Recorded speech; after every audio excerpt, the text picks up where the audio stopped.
decir que me den la respuesta ya, porque me estoy poniendo cada vez mal y le voy a pegar un tiro al tanque nata ese y vamos a morir todos. Únicamente quiero un abogado y un juez. Ya ahora. Un abogado y un juez ahora. Dale. Juez ahora. Quiero un abogado y un juez. Fuera ahí. Saca el comando, Geo. Las imágenes que acabas de ver son 100% reales y fueron transmitidas en vivo y en directo para todo un país. La escena transcurre en una estación de servicio de la ciudad General Rodríguez, ubicada en la provincia de Buenos Aires, Argentina. El hombre al que apuntan con un arma en la cabeza no es ningún actor. Era un fotógrafo que esa mañana simplemente había ido a trabajar. Y del otro lado del arma, un delincuente dispuesto a disparar mientras millones de personas miraban por la televisión sin poder hacer absolutamente nada. Durante 3 horas, Argentina entera contuvo la respiración. Pero para entender de verdad lo que estás viendo, hay algunas preguntas que tenemos que responder. ¿Cómo se originó esta toma de rehenes? ¿Quién era el hombre detrás de esa arma? Una cosa te puedo asegurar, la historia no termina en esta estación de servicio. Esta es la historia completa de la toma de rehenes que paralizó a un país. 14 de junio del año 2000. La historia inicia a 19 kilómetros de General Rodríguez. Estamos hablando de la vecina ciudad de Luján, también ubicada en la provincia de Buenos Aires, Argentina. La mañana empieza extraña. Los vecinos de Luján se despiertan con una noticia insólita. Se había caído una de las cruces de la basílica. Aunque los medios periodísticos estaban cubriendo este evento, nadie imaginaba que esa cruz iba a ser la nota menos importante del día. Porque a eso de las 11:30 de la mañana, 3 delincuentes asaltan una metalúrgica llamada Carrocerías El Quinto, que se encuentra ubicada en las calles Fray Manuel de Torres y Santa Elena. Los integrantes de la banda eran Diego Guardo alias El Sucio, junto con sus compañeros José Luis Palacios y Jorge Martínez, de los que poco y nada se sabe. El botín, 600 pesos argentinos, que en esa época equivalían a unos $600. Por esa cifra ridícula estaban a punto de desatar una de las tomas de rehenes más famosas de toda la historia argentina. Una vez finalizado el asalto, escapan a toda velocidad en un Fiat Duna por la avenida Gaona con dirección a General Rodríguez. Y ese Fiat Duna, guárdalo en la memoria, porque vuelve al final de esta historia. Apenas los malhechores inician su huida, la policía es alertada, y un patrullero de la comisaría primera de Luján los persigue 3 kilómetros, hasta que choca contra un árbol y los pierde. Pero afortunadamente por el lugar estaba un camión de infantería, el cual retoma la persecución. Por el camino se desata un tiroteo a toda velocidad. En medio del caos, la banda se parte. Uno de los compañeros del Sucio Guardo cae en manos de la policía, mientras que el propio Guardo, junto con el otro compañero que quedaba, frenan en una estación de servicio de la empresa que en aquella época se llamaba Eje 3. Esto ya era sobre la ruta 28 en General Rodríguez, a unos 19 kilómetros del lugar del asalto. Los delincuentes, ya sin salida, entran en las oficinas administrativas y en segundo toman como rehenes a 3 personas, un empleado, un camionero y un albañil. Lamentablemente, estos 3 inocentes estaban en el lugar equivocado. Y lo que ninguno imaginaba es que esa oficina se iba a convertir durante las próximas 3 horas en el lugar más visto de toda la Argentina. En minutos la manzana está rodeada. Más de 100 policías, incluido el Grupo Halcón, que es la unidad de élite de la policía bonaerense, entrenada específicamente para situaciones extremas como esta. A medida que se corre la voz, empiezan a llegar los medios. Crónica TV instala sus cámaras y arranca la transmisión en vivo. Lo que había empezado como un robo de 600 pesos se convierte en minutos en una toma de rehenes que mira todo el país. Y entonces ocurre algo que nadie planeó. Uno de los rehenes empieza a sentirse mal, parece ser un problema cardíaco. Guardo acepta que sea socorrido, pero pone una condición: quiere chalecos antibalas. Y para el intercambio exige que no vayan policías, así es que se acercan 2 periodistas. Uno de ellos es Martín Filpo, de 25 años, un fotógrafo del diario El Civismo de Luján que había llegado a cubrir este suceso. Entre ambos ayudan a sacar al rehén enfermo y alcanzan los chalecos a los delincuentes. Pero justo cuando Filpo estaba por retirarse, Guardo lo frena en seco y le dice: vos te quedás acá. Y así, sin buscarlo, un fotógrafo que esa mañana solo había ido a cubrir un evento se convierte en el rehén que va a marcar toda esta historia. Quiere negociar para sacar a esa persona de ahí. Dicen que no, que bueno, que ellos policías no. Bueno, hasta que por ahí dicen, bueno, que vengan dos periodistas y que lo saquen 2 periodistas. El sucio le rodeó el cuello con la mano izquierda y con la derecha le apoyó la pistola en la nuca. Durante 3 horas, Filpo sintió el cañón del arma clavado en la nuca. Y una frase le quedó grabada para siempre: vos sos nuestro pasaporte de vida. Automáticamente me agarran del chaleco, me apuntan y me dicen, vos te quedás con nosotros porque sos nuestro pasaporte de vida. Pero aquí pasa algo genial propio de una película. Uno de los delincuentes, el que había caído en manos de la policía, hace una jugada astuta. Se hace pasar por un simple conductor que también habría sido tomado como rehén por los delincuentes. Y casi lo logra, estaba a punto de zafar. Hasta que adentro, Guardo comete un error que nadie esperaba. Desesperado empieza a gritar frente a las cámaras preguntando por su compañero. Déjame ver a mi compañero porque le doy un fuerte a Tequí. ¿Dónde está mi compañero? ¿Dónde está mi compañero? ¡Mi compañero, ¿dónde está? Con ese grito, Guardo le confirmó a la policía que ese supuesto conductor inocente no era ninguna víctima, sino que era parte de la banda. Guardo grita, exige y dispara al aire. Quiere un auto para escapar. 306 marrón que está ahí. Tráigamelo. ¿Usted quiere que su compañero siga viviendo? Tráigame un auto. Alguien le pide calma y él responde cada vez más al límite. Y bueno, ¿cómo quiere que me tranquilice? Hace 2 horas que estoy acá. Filpo después contó que lo peor no era el ruido de los disparos, era otra cosa. La presión del arma sobre mi cabeza o mi nuca era cada vez más, entonces bueno, eso te iba haciendo tomar contacto con la realidad. Pero entre grito y grito, Guardo dejó escapar la frase que explica todo, la clave de por qué estaba tan desesperado. Nosotros queremos un coche para irnos, nada más. Lo único que queremos, un coche para irnos. Que no pase lo que pasó en Ramallo y en la Paternal, nada más que lo mataron a los pibes. Escúcheme, la cámara. Tranquilo, tranquilo. Síganlo atrás. Crónica, síganlo atrás. ¿Puede ser? No quiero que pase lo mismo que pasó en la Paternal. Usted sabe lo que pasó en la Paternal. Yo no quiero matar a nadie, pero tampoco quiero que me maten. Bueno. Para entender esa frase hay que entender el año que vivía Argentina. Guardo no deliraba, estaba aterrado por 2 hechos reales y muy recientes que había visto por televisión. El primer hecho, la masacre de Ramallo, una localidad al norte de la provincia de Buenos Aires. En septiembre de 1999, es decir, 9 meses antes, 3 ladrones toman rehenes en un banco. ¿Cómo termina?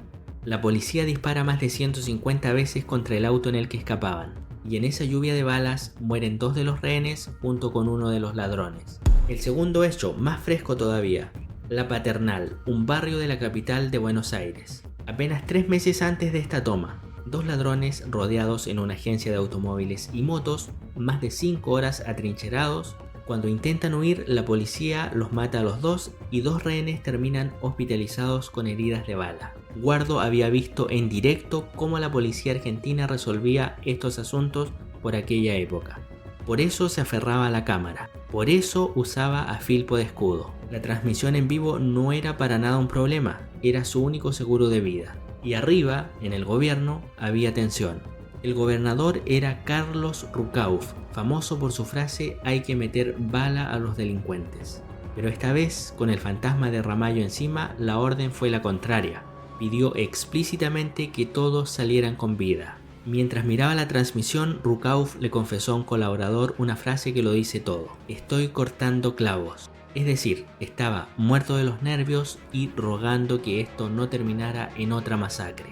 Mientras todo esto acontece, pasan las horas y nadie se acerca a negociar de verdad. No es casualidad, era la estrategia: agotar el tiempo, esperar el momento exacto. Y ese momento llegó por un error. Un solo error que le costó todo a los delincuentes. Guardo, para intimidar, dispara una vez más al aire mientras cierra los ojos. Pero esta vez, cuando el arma se descarga, la recámara de su pistola queda trabada hacia atrás. Y eso, para cualquiera que sepa de armas, significa una sola cosa: el cargador está vacío.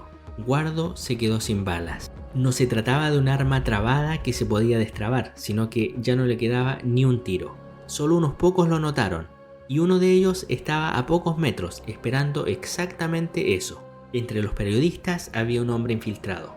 Gorra blanca, una cámara colgada en el cuello, sin chaleco antibalas para no levantar sospechas. Era Daniel Avaca, un policía disfrazado de fotógrafo. Vio la recámara abierta, supo que Guardo estaba desarmado y saltó. Únicamente, quiero un abogado y un juez. Ya, ahora, un abogado y un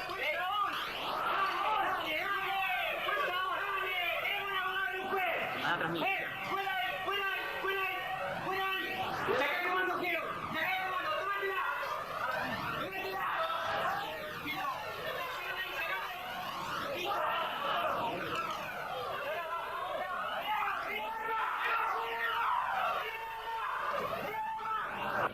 Están cara a cara con la policía. El grupo Halcón que acaba de entrar el grupo Halcón. Están tomando posiciones. Atención, hay disparos, forcejeos, más disparos. Siguen los disparos, hay rehenes, sigue saliendo la policía. Han tomado control la policía. Han tirado una bomba, supongo, de gas. Así podemos apreciar, acaba de tomar la policía por asalto al lugar. Hay que ver cómo están los rehenes, en este momento. Están sacando a los delincuentes.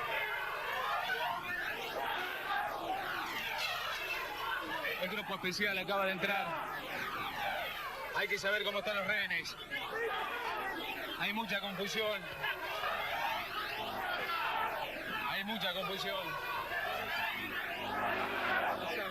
Hay que ver qué es lo que está pasando con los rehenes. Es lo importante en este momento.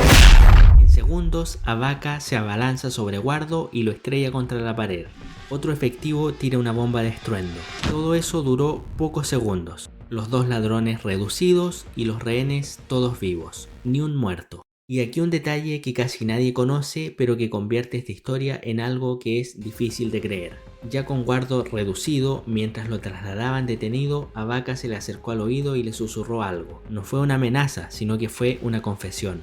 Pibe, te salvaste. Entré a tirar, pero se me trabó el chumbo.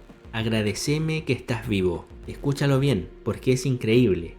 El policía había entrado a dispararle en las piernas para inmovilizarlo, y el arma se le trabó. En el mismo instante en que Guardo se quedaba sin una sola bala, la pistola del policía se atascaba. Las dos armas fallaron a la vez. Por esa doble casualidad, nadie recibió un solo tiro. Martín Filpo salió caminando por sus propios medios. De un día para otro se volvió una celebridad. Había hablado por teléfono en vivo en plena toma, primero con su novia y después con su madre. El país entero se enamoró de su calma, pero esa fama tuvo un precio. Filpo cargó con eso durante años. Con el tiempo, cuando le preguntaban por aquel día, respondía poco y siempre lo mismo. Todo esto me hizo mucho daño. Ahora, ¿quién era el hombre detrás de esa arma? Diego Guardo nació en noviembre del año 1976 en Tortuguitas, un barrio complicado de Buenos Aires. Y su problema tuvo nombre desde el principio, su propio padre, quien era un ladrón de camiones y lo apodaban El Chivo. Este hombre metió a su hijo en el delito desde chico. A los 15 años, Diego ya cometía su primer robo. Le decían El Sucio, y la policía tenía dos versiones del apodo. Podía ser porque siempre hacía el trabajo sucio de la banda, o también podía ser porque, según decían, no se bañaba muy seguido. Y ahora viene lo mejor de esta historia, porque Guardo estaba convencido de que la toma de rehenes lo había convertido en una leyenda, que en la cárcel lo iban a recibir como un capo, y se equivocó feo. El día que pisó el pabellón más peligroso de su primer penal, uno de los presos más pesados lo recibió con una carcajada. Miren quién llegó, poca bala, me dicen El Sucio, lo corrigió Guardo serio. No, pibe, para nosotros sos poca bala. Quedaste como un tonto delante de todo el país. Es como el jugador que erra un gol con el arco vacío. Y ahí está la ironía brutal de todo esto. Afuera, la televisión lo había convertido en un monstruo, en una amenaza para la sociedad. Pero adentro, entre ladrones de verdad, era otra cosa. Era el que se quedó sin balas en vivo, frente a todo el país. El monstruo de la tele era, en la cárcel, un chiste. En 10 años pasó por 8 cárceles distintas. Y en una de esas cárceles pasó algo insólito. El propio policía que lo había capturado, Abaca, lo fue a visitar. Le llevó facturas y tomaron mate durante 1 hora. Abaca le dijo una frase que revela la cruda realidad que viven muchos policías. Sos el único que me agradeció. Ni la policía ni los rehenes que rescaté me dieron las gracias. Y se dieron un abrazo, el policía y el ladrón. Pero ese apodo, Poca Bala, se le había vuelto una obsesión. Guardo soñaba con un gran golpe, uno que borrara para siempre la humillación, uno que le devolviera el respeto que creía merecer. Pero antes de dar ese primer golpe pasó algo que pocos conocen. En 2008, con Guardo todavía preso, un programa de televisión los puso en contacto. Por un lado, Diego Guardo, por el otro lado, Martín Filpo. Sí, el mismo rehén al que había tenido con un arma en la cabeza durante 3 horas. Guardo le pidió perdón, pero la respuesta de Filpo fue tan honesta como demoledora. Jamás podría aceptar tu perdón. El 23 de julio del año 2010, después de 10 años preso, Guardo salió libre. Y salió obsesionado con una sola cosa, el gran golpe. 4 meses después lo intentó en la Panamericana, la gran autopista que cruza el norte del Gran Buenos Aires. Una banda de hombres armados con fusiles interceptó un camión blindado que llevaba millones de pesos. Pero el golpe salió mal. En el tiroteo la banda mató a 2 policías. Dispararon decenas de veces y huyeron con las manos vacías. Y cuando la justicia empezó a buscar a los responsables, pasó algo increíble. Un fiscal se topó con un nombre que le sonaba. Lo buscó en internet y apareció un viejo video de YouTube, un joven ladrón apuntándole a un rehén en una estación de servicio. Era Guardo. 10 años después, Poca Bala volvía a ser el hombre más buscado del país. Y aquí la historia se vuelve casi mística, porque Guardo sabía que iba a morir. Un comisario habría dicho, me juego la cabeza a que este no se entrega con vida. Guardo lo sabía. Dormía con 2 pistolas debajo de la cama. No pasaba 2 noches en el mismo lugar. Y se aferró a lo único que le quedaba, la fe. Dicen que llevaba una estatua de San la Muerte, el santo pagano, ese que tiene una guadaña. Le ofrendaba whisky, se arrodillaba frente a ella y le lloraba. Creía que esa figura desviaba las balas. El 13 de febrero del 2011, Guardo nuevamente robó un automóvil. Pero en un control de rutina detectaron que el auto era robado y le dieron la voz de alto. Obviamente Guardo no se iba a entregar. Fue así como inició el último tiroteo de su vida. Corrió, se metió al fondo de una casa donde un hombre estaba arreglando su auto. Guardo hizo el ademán de tomarlo como rehén, igual que 10 años antes. Pero esta vez algo se lo impidió. Una perrita se le tiró encima. Se arrepintió, soltó al hombre y se preparó para su última pelea. Corrió y se escondió detrás de un auto. Detrás de un Fiat Duna. El mismo modelo de automóvil con el que 11 años antes había empezado toda esta historia. Ahí, con un arma en cada mano, Poca Bala se quedó sin balas por última vez. Cayó con 3 impactos. Tenía 34 años. Y cuentan que Guardo, agonizando, alcanzó a dedicar una última mirada. Pero no era la mirada desafiante que las cámaras habían filmado 11 años antes. Era, según quienes lo vieron, pura desesperación. Horas más tarde, una prima lo reconoció en la morgue y fue así como se supo sobre el triste final del sucio Guardo. Sus 2 cómplices de la toma de rehenes del año 2000 desaparecieron de la historia. Casi no quedó rastro público de ellos. Solo Guardo siguió por el camino que lo llevó exactamente a donde él sabía que iba a terminar. En su barrio no quedó nada en honor a él.